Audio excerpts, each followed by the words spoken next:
Addiction never affects just the addict. It affects all of us. Recovering from addiction and alcoholism is also a life-changing battle for families dealing with a loved one's addiction. Numerous programs support addicts as they reclaim their lives, while their families face their own challenges without the same guidance. You're listening to Voices in Courage with KL Wells, where we transform the lives of the families and loved ones of addicts and alcoholics from surviving to thriving in the midst of chaos. Tune in as we highlight vulnerable stories of families who have addicted relatives and friends and learn how they have dealt with the challenges of isolation, desperation, and shame. If you are seeking ways to live your best life, then we welcome you into this safe space. Be a part of change today with your host, KL Wells.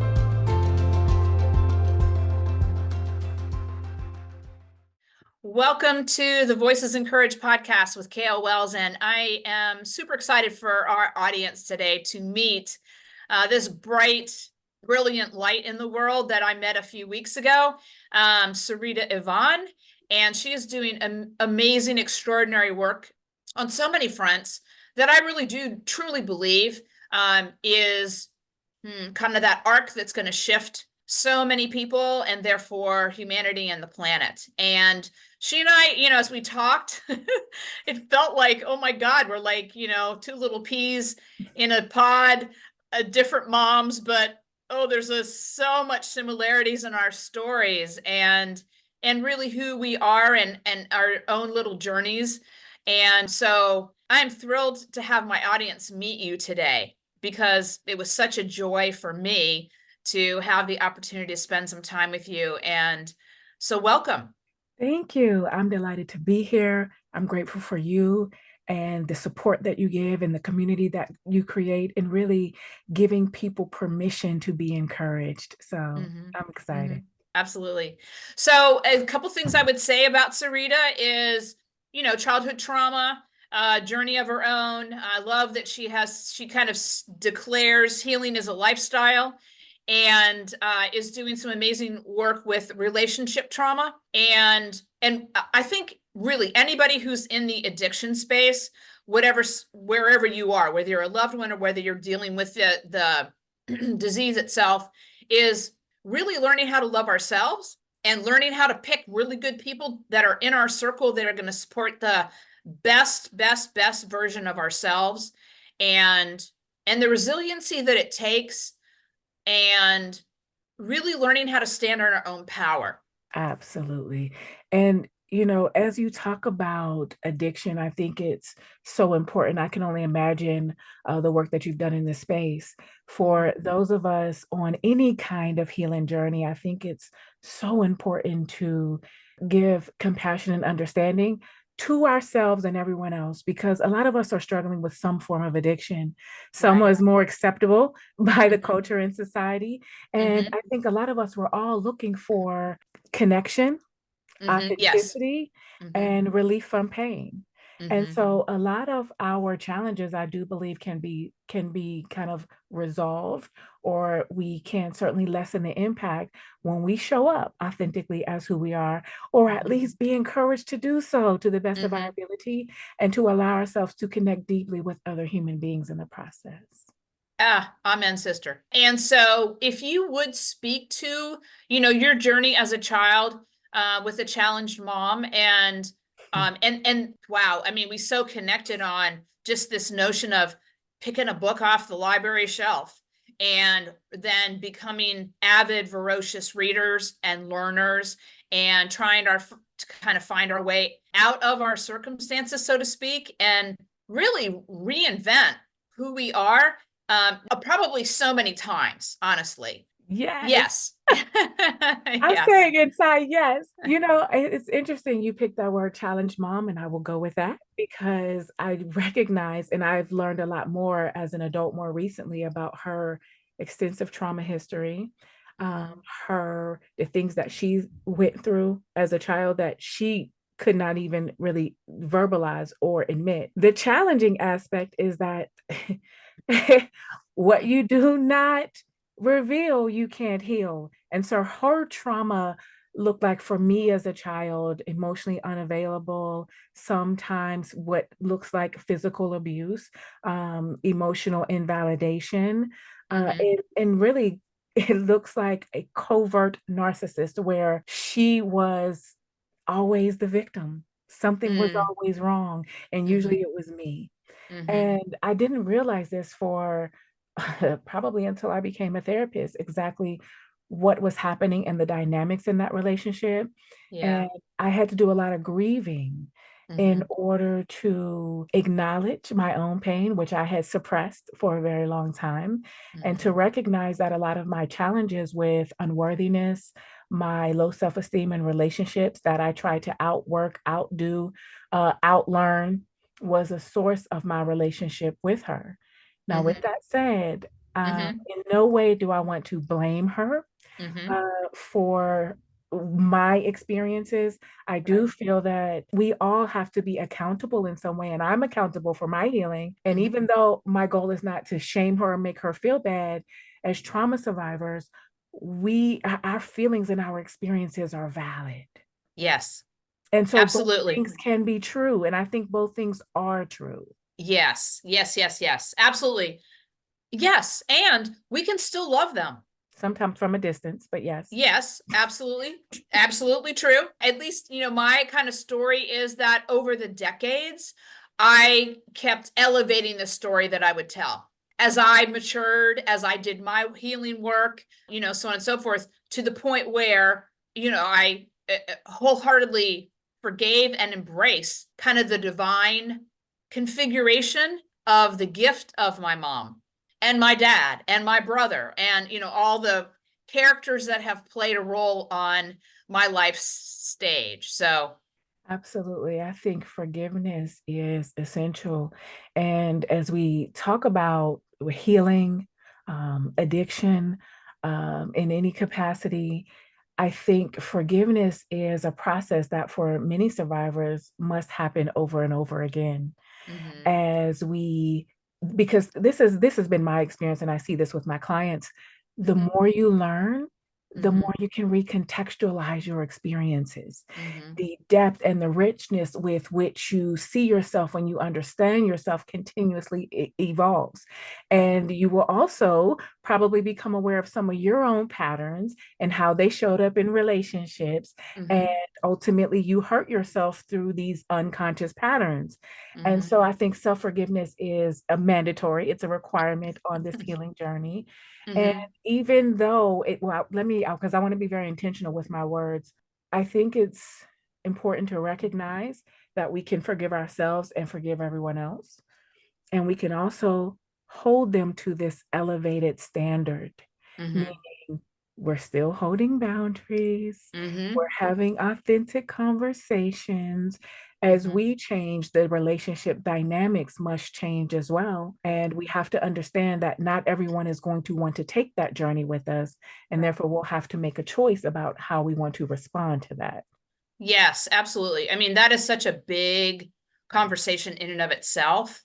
And certainly in the addiction space or recovery space is, I talk to so many people who are in recovery actually, and then they have families that aren't doing the work. And so how do they change the dance in their families so that they can maintain a lifestyle of recovery and dance with families that the families was kind of like, you need to get fixed, we're fine. And that is a recurring story that makes it an extra added little layer of challenge.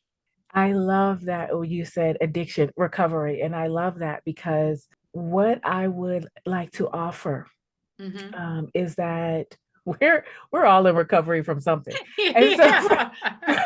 for Yes, me, we are. I am certainly a recovering relationship addict, a recovering emotional eater. And so I used people and creating false connections in order to feel something, in order to Mm, feel validated. And when we have these patterns as a result of learned behaviors, mm-hmm. we know very well what the dance is in these patterns because it feels familiar. and Yes. human beings love in a way that is familiar. And Mhm. so I know how to attract someone who's toxic and can't meet my needs because it's familiar. You remind me of my mom.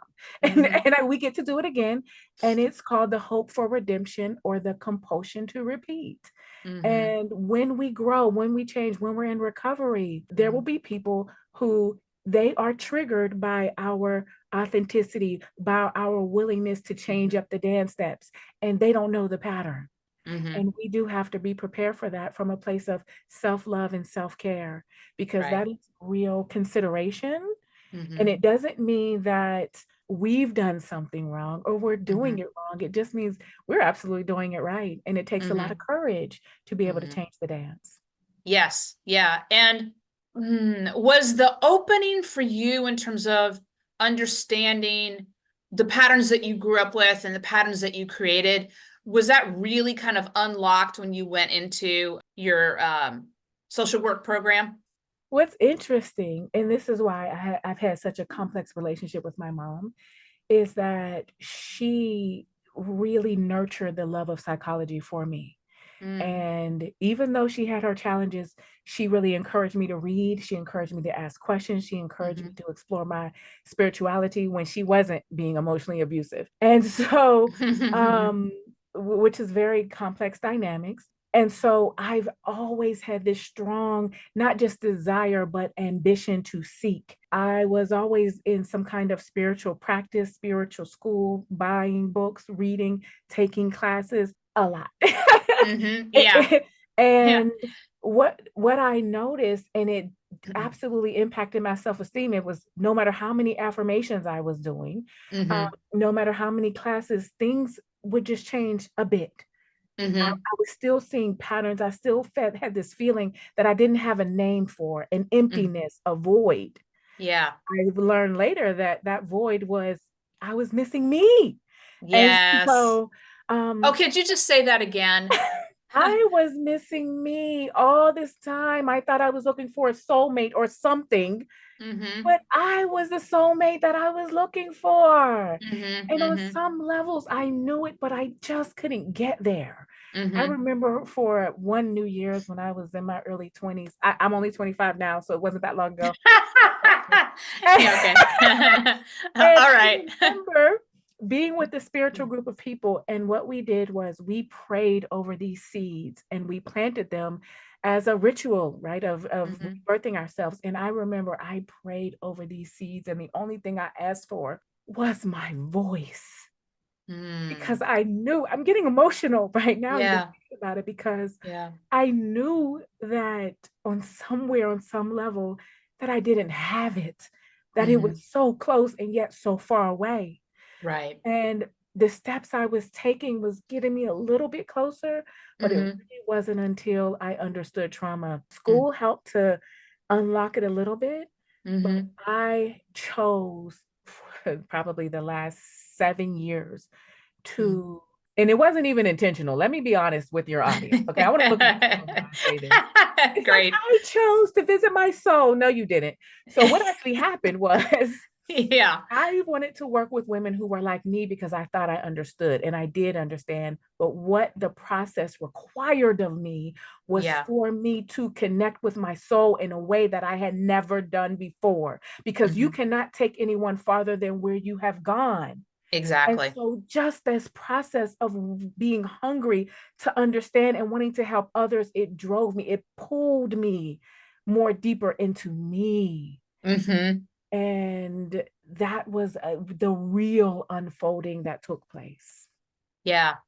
Do you remember kind of the like light bulb moment where you realized that that's what you were looking for? When you say that, tell me. That in fact you were looking for your soul. You were looking for you. This was really all about you connecting like all the way through you. So let me tell you that I always felt that I was looking for me. So it's like that was the drive in terms of my spirituality and spiritual Hmm. practice. So Hmm. there Hmm. was a me in there that I knew But here's what really began to become clear and crystallize. Is your audience generally spiritual? Because I didn't want to go too far down that path if they're, Oh, more. look, I'm willing to go anywhere you want to go, baby. And so there was a knowing of the disconnect, but I didn't understand that there Mm-hmm. was it was like almost a wall, a block. Mm-hmm. And so what really helped to bring down the numbness, which I learned later, that was my trauma response. Right. Okay. So it was like there was a wall that I couldn't get through to Right. get to me. Yes. And so when what really started to chip away at the wall Mm-hmm. is when I was willing, when I was really willing to see that the person who I had loved with every fiber of my being my entire life was the source of my pain, Mm-hmm. not just from yesterday, but from her own patterns and behavior that still goes on now. Sure. The dynamics never changed, but Mm-hmm. my perception of them in order to deal with the trauma and cope changed. So the Mm-hmm. things that I accepted. So when I had when what really cracked it open for me is to become clear about what I had learned to endure. And because I learned how to deal and be adaptable and be a people pleaser and, help Mm-hmm. everyone and suppress my own needs, that I had no contact with that pain. I had no contact with the disappointment and the betrayal and the heartache. Intellectually, there was Yeah. something there, but Right. it wasn't until I was really ready and had some tools and had some understanding about the Mm-hmm. complexity of my own trauma, being both loved and abused by Right. the love of my life, my mom, Yeah. and Mm-hmm. having to admit that and recognize that the relationship that I thought I had was a fantasy. Yes.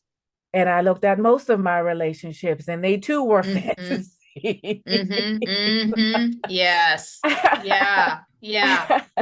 And I mean, born out of a need to protect yourself. That is exactly it. And I'll tell you, when I really dove deep into understanding attachment Mm-hmm. beyond what I learned in school, but really beginning to kind of encapsulate the idea that when we grow up in environments where it's not safe or we're not loved or it's unpredictable or we're neglected or we don't get our emotional needs met, Mm-hmm.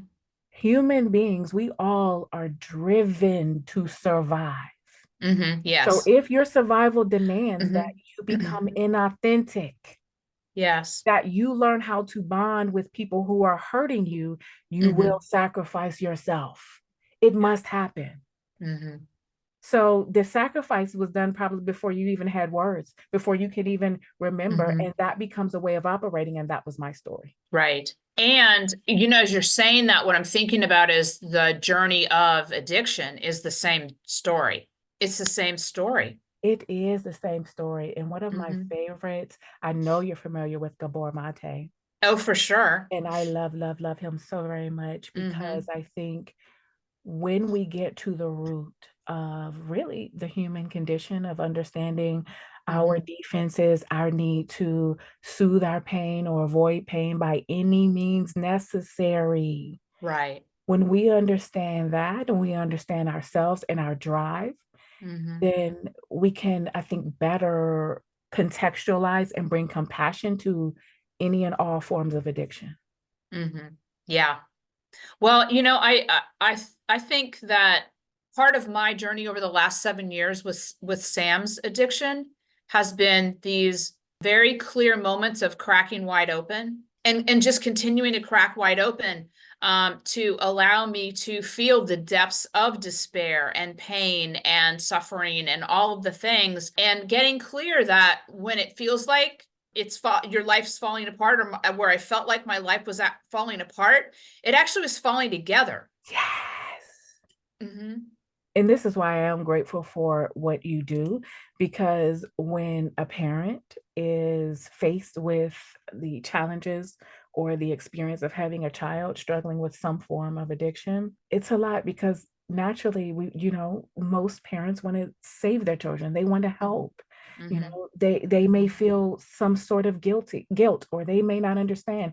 They may internalize it and, you know, make it about what could I have done differently.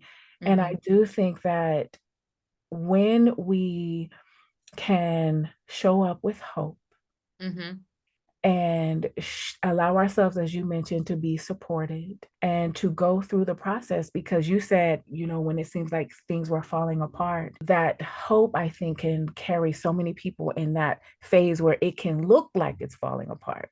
And this is why community is important, because they can help you reframe, they can help you process, they can help you understand not just what is going wrong, but what may potentially be going right in terms of how you can care for yourself, how you can show up, how you can support, and you can still set boundaries, because there has to be a balance between giving love and being love and enabling. And that does take support and tools.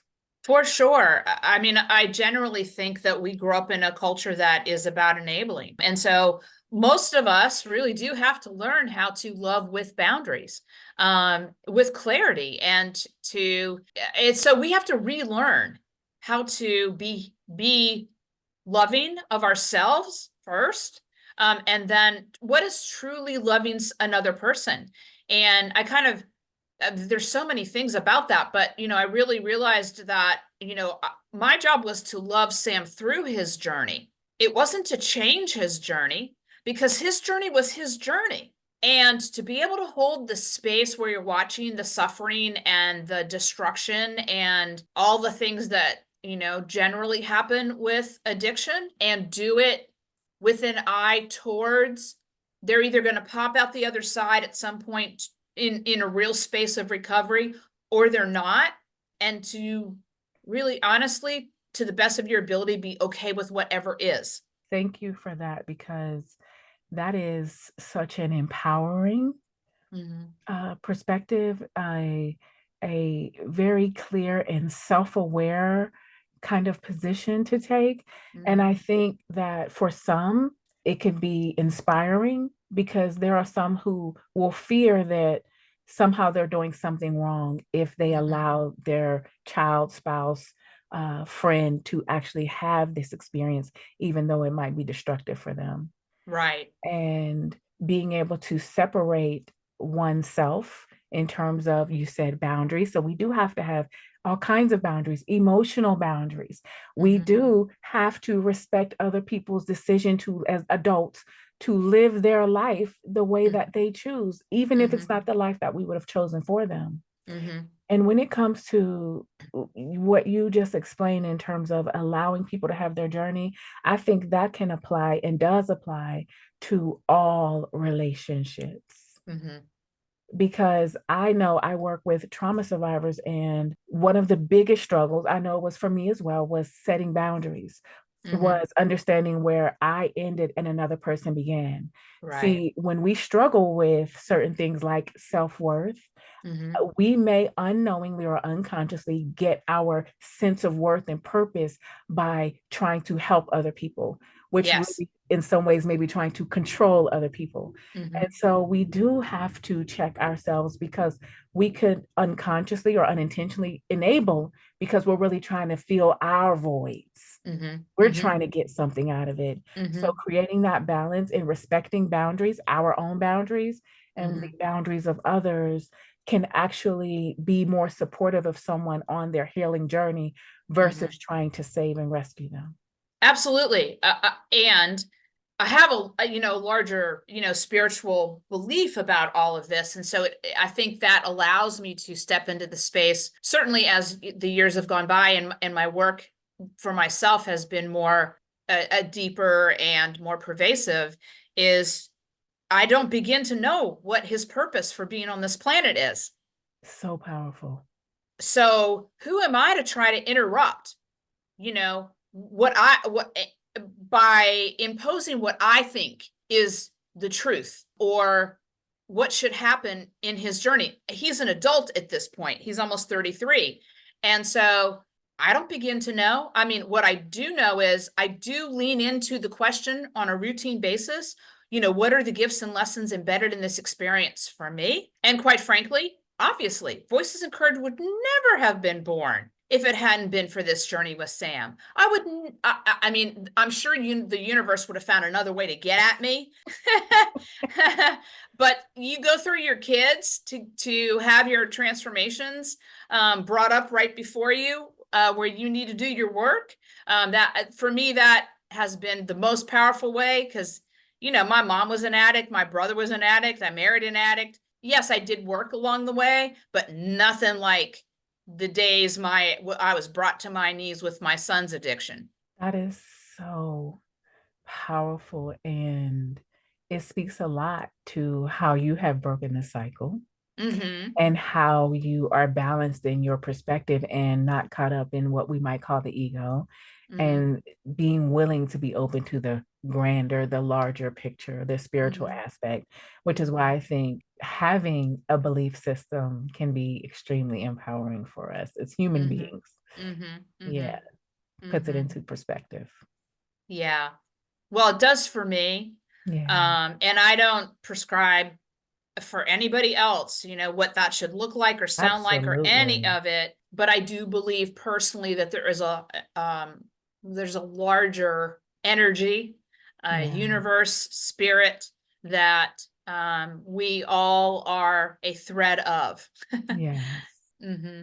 I appreciate that you made that clarification, because it's true. That goes back to what you were just saying about the allowing people to have their journey. Mm-hmm. And Mm-hmm. so you absolutely, we are all allowed to clarify what that looks like for us. I would like to add that the takeaway is that we have an opportunity to be supported with our ideas, with our perspective and our growth. And you get to choose what that looks like if you want it. Mm-hmm. If you want it. So, Mm-hmm. yes, Mm-hmm. thank you. Yes, absolutely. So if you would, Sarita, speak a little bit to healing as a lifestyle. I just love the way you frame that. And I'm sure, there's a lot that informs and influences that belief. Absolutely. I live by that, because Mm-hmm. one of the questions I often get as a therapist is, well, how long is it going to take me to heal? And Right. my answer is always, if I told you 3 years, 2 months, and 5 days, what difference would it make? If I gave you Mm-hmm. the end date, how is that going to help you next week when your mom triggers you? How is that going to help you a month from now when Mm-hmm. you are having a disagreement with your child? It is Mm-hmm. information that will not solve a problem at all. Mm-hmm. That's number one. Mm-hmm. Number two, Mm-hmm. understanding for me what it means to be a human. We're Mm-hmm. so complex. Right. You have an innumerable amount of emotions that if you're a trauma survivor, you can't even identify but three. I'm Right. frustrated, I'm angry, and you Right. probably don't even identify with sad. Mm-hmm. And Mm-hmm. so, because I know the people that I work with, they have all kinds of words, perceptions that they have come up with in order to Mm-hmm. avoid your feelings. As a Mm-hmm. human being, you have a defense system that Mm-hmm. allows you to distort reality. It allows you Right. to avoid dealing with things. You can certainly change your perception. And so, Mm-hmm. while things like denial, they can give you like a cushion, a buffer of Mm-hmm. Mm-hmm. especially if we're children and we don't have the support, the capability to really understand. When you become an adult, healing, I think, if you're interested in the healing journey, it must Mm-hmm. become a lifestyle, Mm-hmm. because every day you have the choice to be compassionate, to uncover your triggers, to discern your emotions, Mm-hmm. to recognize the ways where you were triggered and responded and you didn't even remember until the next week. And then you're like, oh, I realized I responded to this person with anger. But when I sit down and process it, I realize because I was angry because my mother talked to me that way with the same Mm-hmm. tone of voice, and I interpret it from my own past and not what the person is actually saying. Mm-hmm. We are doing that on a regular basis. And so showing up whole and authentic, it does take, Yeah. when I think about the healing journey is being in a relationship with ourselves. So if healing is a lifestyle, I have to be in relationship with myself constantly. If you have a relationship that you're not nurturing, that you're not Yeah. giving time or attention to, if you're Right. not meeting the other person's needs, then you're not in a relationship. You're in a fantasy. So your relationship with you requires the same, if not more, commitment. It's a commitment because you're always growing, you're always experiencing. And one last thing I want to say about this, because I'm very passionate about it, if you haven't noticed, I love it. I love that it. human beings, we're so amazing that we can get comfortable in our comfort. And if we're comfortable, we're not growing. And yet, when we are trying new things, whether it's entering into a healthy relationship or going out and getting a new job or new career, starting a business, whatever it is, we can naturally feel anxious. If you don't understand that it's a natural part of not knowing, and this is natural to all humans and not something being defective within you, you will Right. keep yourself from exploring and expanding. You will hold back. You will self-sabotage. So you got to be in relationship with you. You have to be able to connect with yourself and comfort yourself or regulate yourself when things happen, because one thing that we can guarantee is that something somewhere somehow will trigger you. You will have some kind of insecurity. But if you're not healing as a lifestyle, Right. you can make up a story, you can reinterpret it, you can make yourself wrong and feel shame about something that is very normal and that you can support yourself through. Yeah. And so what I'm kind of grappling with is the simplicity of peeling all of that back to get back to be able to love ourselves first and foremost. And from that space, we can be an expression of love. So one of the things that what is simple is not always easy. Right. Oh, And so this simple, you are absolutely right. It's like love. Love yourself as you are. And recognizing that you don't have to be perfect to be loved, that you don't have to earn it. And for some of us, we have to, this is why healing has to be a lifestyle, peel back those layers, because we have so many beliefs about who we're supposed to be, things that we've learned, that we can struggle with the idea that I'm deserving of love because I exist. Like there's no qualifier. Right. This is just what I get. This is part of the human package. Is Right. it? It's the default setting. Is you are Yes. loved. And and I think when we are willing to learn some tools, to look at some of the ways where we've created obstacles, whether it's from our trauma or our way of thinking or our expectations we place on ourselves, and we look at the things that are an obstacles to love, shame being a big one. When you look at it, when you have the courage to really look at it, a lot of the things that we fear are nothing at all. Right. When you look at the shame, when you look at the unworthiness or whatever it is, you realize that it actually really has no power. We fuel it. We give it energy because you have the power of perception. That is your gift. And when you can discern the difference between a thought that is showing up and who you are, you can make it okay that I just was triggered with a little bit of shame. Let me understand why. Oh, it's this story that I've told myself, which is a very familiar story. And you know what? I'm going to love myself through it. It's a feeling. And I can own all my feelings and still be whole and complete and loved. And it's okay. It's okay. Yes. Well, and shame in particular is rampant at the addiction community, recovery community, The human and community. human community. I mean, whew. And how I think about that is as an external orientation.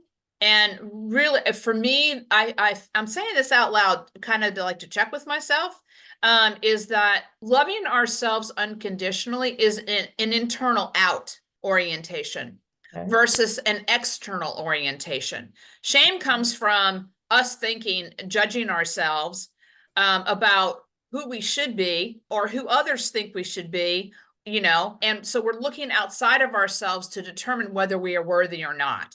That's how it feels to me. Can I just add one thing to that? Yeah, absolutely. So I would absolutely agree. I would like to add that one thing that we've kind of discovered is a result of trauma research, and I can tell you from my personal experience, is that for some of us, shame develops at a very early age. So, for example, as we talked about challenging parents.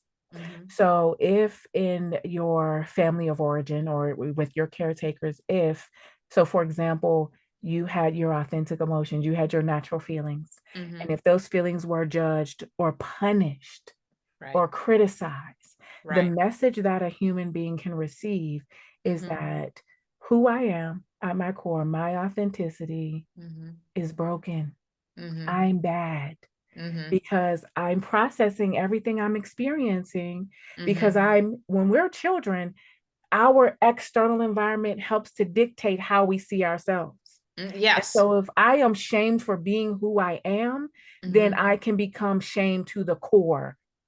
So when certain feelings, like if I'm shamed for anger, when I feel anger because of my traumatic experience, I can also be flooded with shame for experiencing that very human anger. Right. So shame can become intertwined with our emotions, which can make it more difficult, which is why healing is a lifestyle, can make it more difficult for us to be able to discern not just our own feelings and shame, but we tend to cope by seeking external validation, which is what you said. Yeah.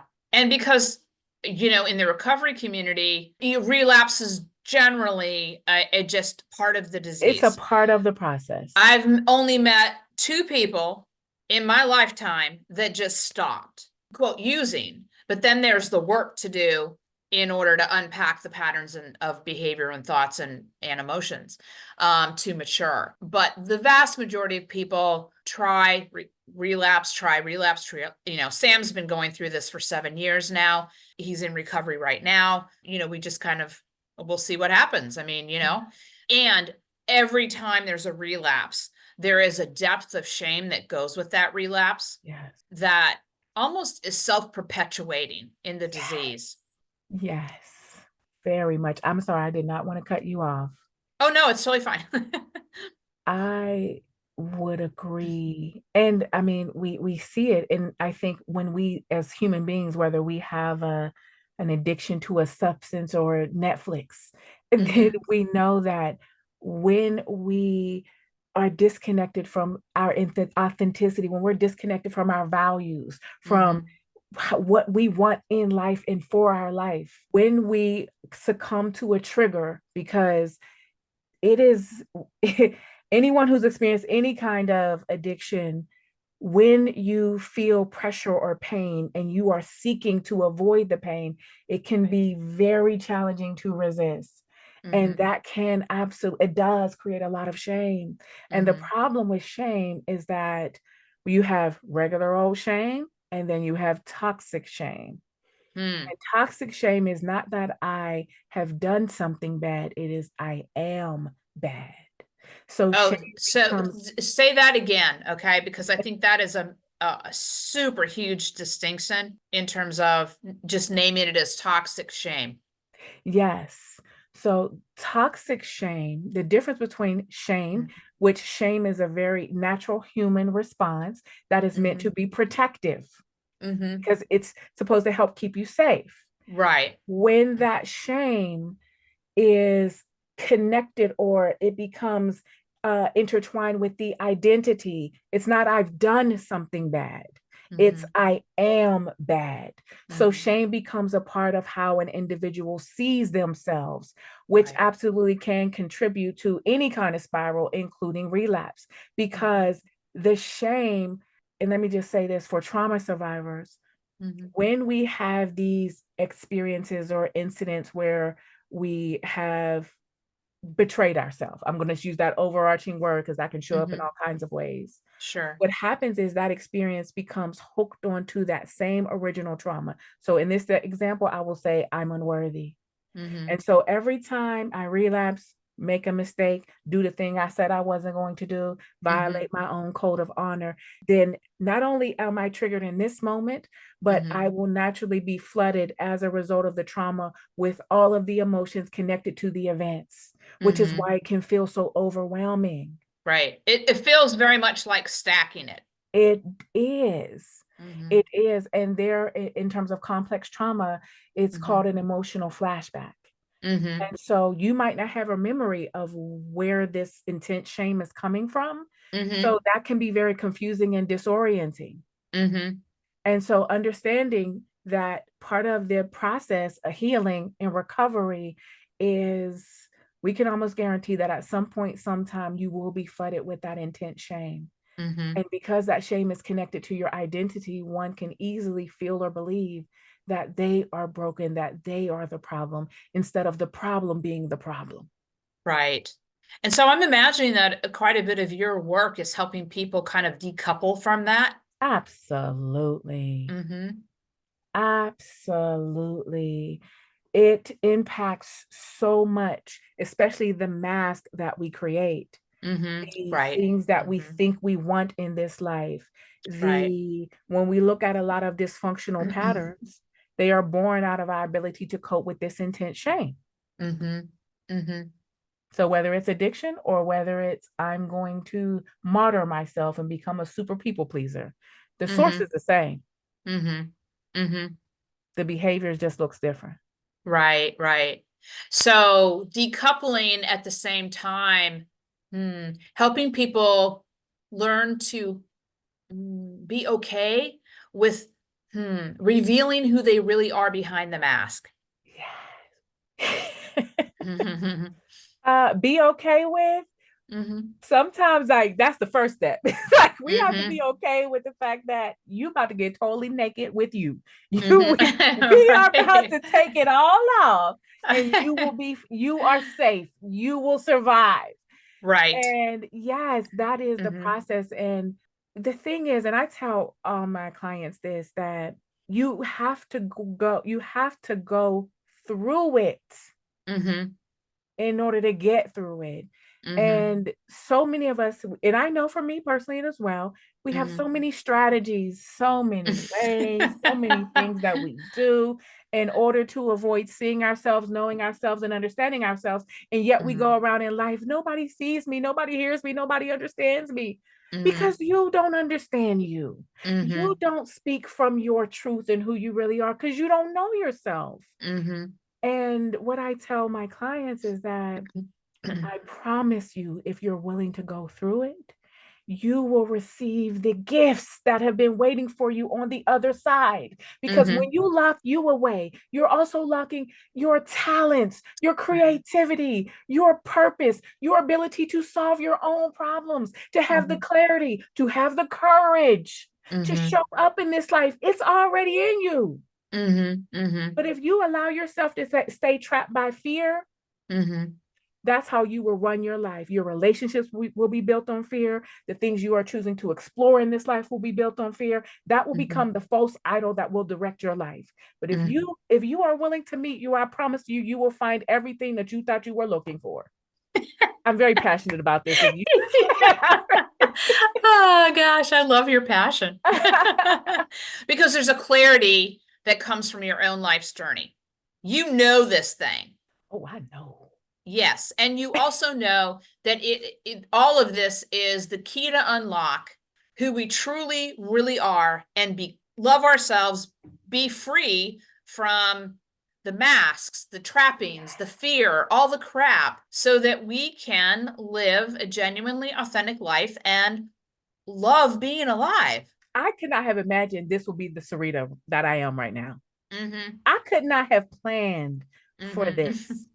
Because I was out here trying to earn worth and vulnerability through a title, through a job, through money, like having to work so hard. And I still work hard, but now I work hard at what I love to do, which is me.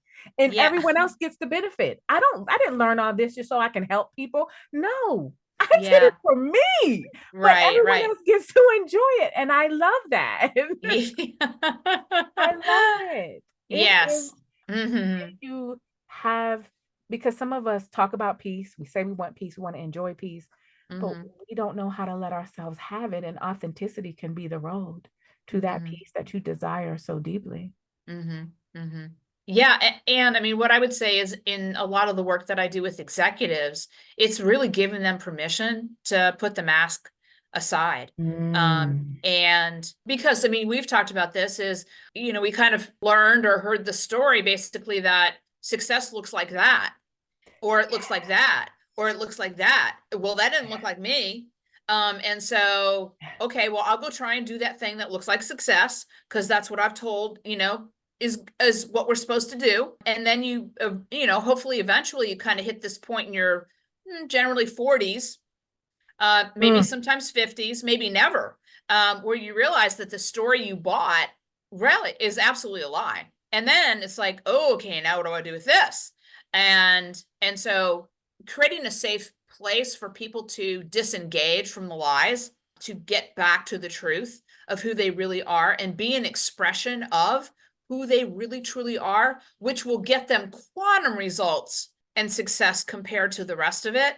That's quite a bit of the work I do with executives, is to give themselves permission to lay the mask aside. And the definition of what they thought success was, which is completely a lie. And man, when they show up like themselves, like, from this heart space and this present space and this genius space, It's infectious, I'm sure. oh, it is incredible. And I think because I was listening to you know, listen, I read and learn stuff, so forgive me, I can't even tell you where I where I learned it from. But I was listening to it. We'll call her a doctor, because that's what she was. But she was Yeah. explaining how when they looked at teams and they looked at the stress level of Mm-hmm. the leadership, it Mm-hmm. actually showed in Mm-hmm. the people who worked under them, the connection Oh, between definitely. that Mm-hmm. between the stress. And I thought that was Mm-hmm. fascinating. And it also Mm-hmm. shows how, because I always thought authenticity was infectious, but now we really see, we Mm-hmm. have data Mm-hmm. that you can profoundly impact people when you show Mm-hmm. up as who you are, and they'll probably be more productive and have a better time doing all the work that is required, and it may not feel so much like work when Right. everyone can be human. Right, right. Well, in some ways, it is that brain science stuff, is that when we're captured by what we think we're supposed to look like, we're generally down here because we're judging ourselves all the time. Am I doing this right or wrong, or whatever Yes. that is? And so in so many ways, because we're down here, which is where stress resides, where fear resides, where our little saboteurs reside, Your survival brain. our Mm-hmm. survival brain, we're at half capacity. So I do a lot of work to help people shift from here to up here, which is where creativity resides, joy resides, possibilities reside, thinking bigger picture, and your decision making is like ridiculously better when you're operating from this side of your brain. And so just kind of understanding, from my perspective, is understand how the operating system works, Oh, um, yeah. and that is yours to, when you understand how your brain works and how these parts of your brain work and how fear works versus love works, you're at agency. I so love that. And it's absolutely true. And I would love to support your audience in understanding that you too can Mm-hmm. become the commander, so to speak, of Mm-hmm. your brain and accessing this authenticity. And there's various ways that you can do it, even through the body. When we Mm-hmm. talk about like taking deep breaths, when we Mm-hmm. talk about doing the exercises, because the more that you are in tune, the more that you are able to regulate yourself, you Mm-hmm. literally change what parts of the brain you access, you change your Mm-hmm. brain waves, and it can Mm-hmm. be measured. And Mm-hmm. so there is power in using all of these various tools, and Mm-hmm. you can be sure that you can access them so Mm-hmm. that you can have this agency Right. that you were just talking about. Mm-hmm. Yeah. Yeah. So for our audience, what are like the top 3 tools that help you stay centered and grounded and aware and in the moment? One therapy that I use often, and I Mm-hmm. love it and my clients love it, is called internal family systems, parts Mm, therapy.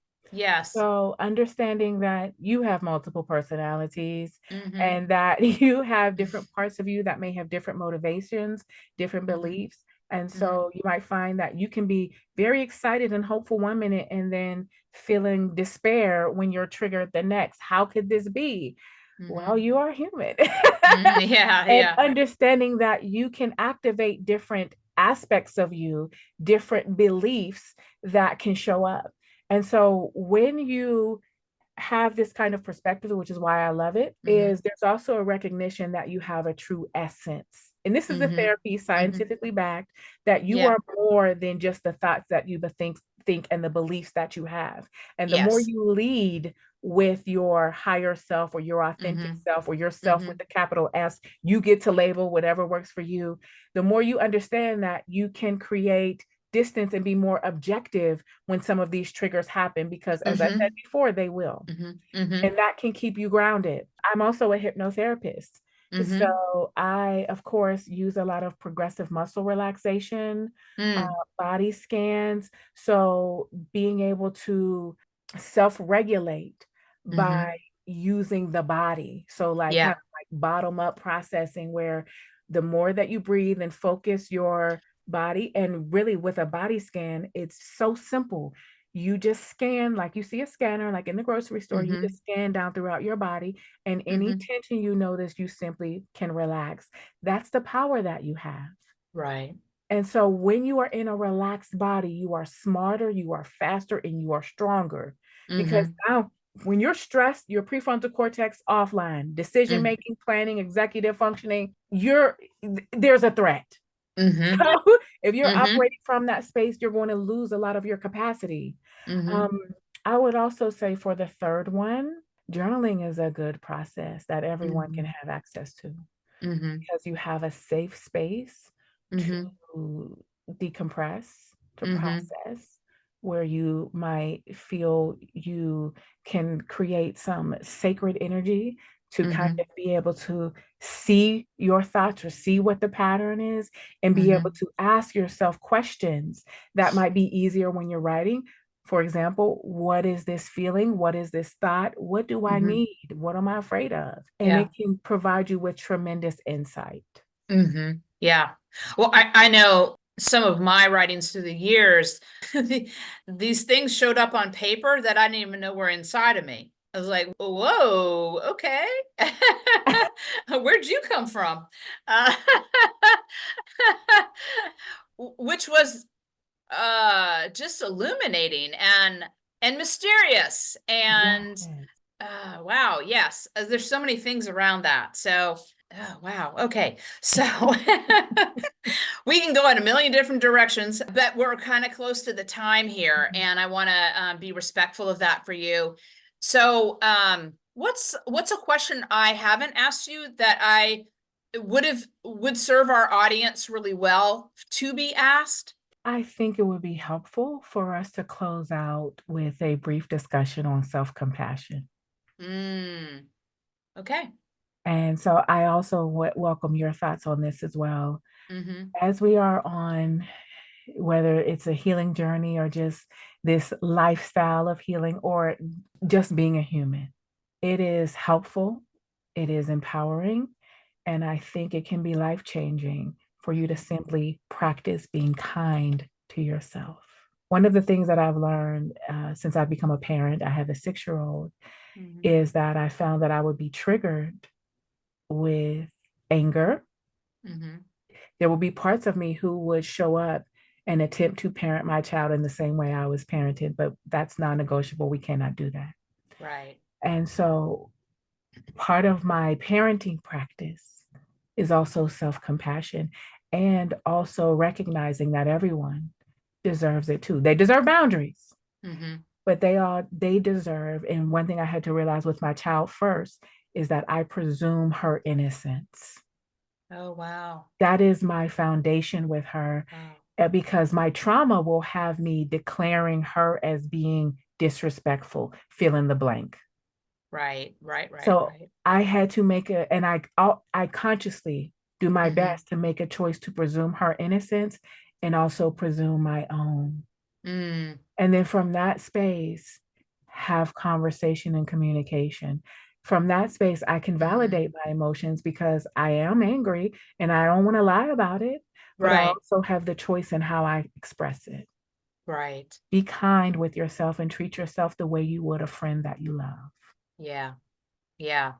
Wow. Super powerful, and so necessary, certainly in the world that we live in right now. Yeah. Is that sometimes we're the only ones who can hold ourselves Yeah. and love ourselves Yeah. and be compassionate with ourselves.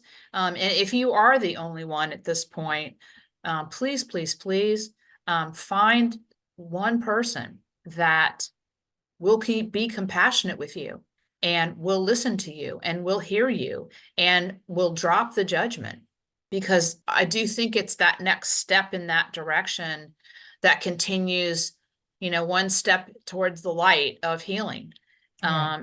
So Absolutely. And can I just say that while you're looking for that one person, mhm, while you're on that journey of connection, mhm, do your best mhm, to give it to yourself. mhm, mhm, Because until you can find someone else, mhm, right in that moment, your love is good enough mhm, to give you what you need in that moment. That's not an mhm, excuse not to mhm. allow yourself to Right. connect, but you can allow yourself in that moment Mhm, to rest in your own comfort. You're learning how to be the holder and the held. mhm. Oh, that is really good. And in doing so, you can allow yourself to be Yeah. held by others as well. Yeah. Be the holder and the held. I have a couple of gems. You have more than a couple of gems. Yes, you do. And you are a gem. Thank you. We are, aren't we? Yes, we are. Thank Mhm, you. Thank you for having me. Thank you for this conversation because it's empowering to me, and I hope mhm. it's empowering to everyone else. I do too. So, how can people get a hold of you? Yes, I am on all social media platforms under my name, Cerita Yvonne. Mhm. I certainly am on Facebook. I hold free workshops. I'm actually having a class today called Be Courageous. Woo. And it is breaking the cycle of Mhm. toxic relationships and narcissistic abuse. So Mhm. I would love to see you on social and continue to share the love. Thank you. And do you have a website? Yes, it is CeritaYvonne.com. Do I need to spell Okay. that? Yeah, I would. Show notes. Mhm. Cerita, Cerit as in Tom, A, Mhm. Yvonne, Yvonne.com. Fantastic. And of course, it will all be in the show notes too. But I don't look at show notes personally when I've listened to so many podcasts. So, so I think it's great that you spelled it out. Well, thank you. Thank you so Yes. much. I appreciate your time and energy. Well, this has been delightful, and thank you so much. Thank you for joining us in this episode. We hope this discussion gives you the empowerment you need during these challenging times. Remember, there is always light after darkness. For more inspiring conversations like this one, subscribe to the show at voicesencourage.com/podcast. We encourage you to share with your friends and family going through similar situations so we can continue to build a strong community of hope and possibility. Start your life-changing journey today. Join our community at voicesencourage.com.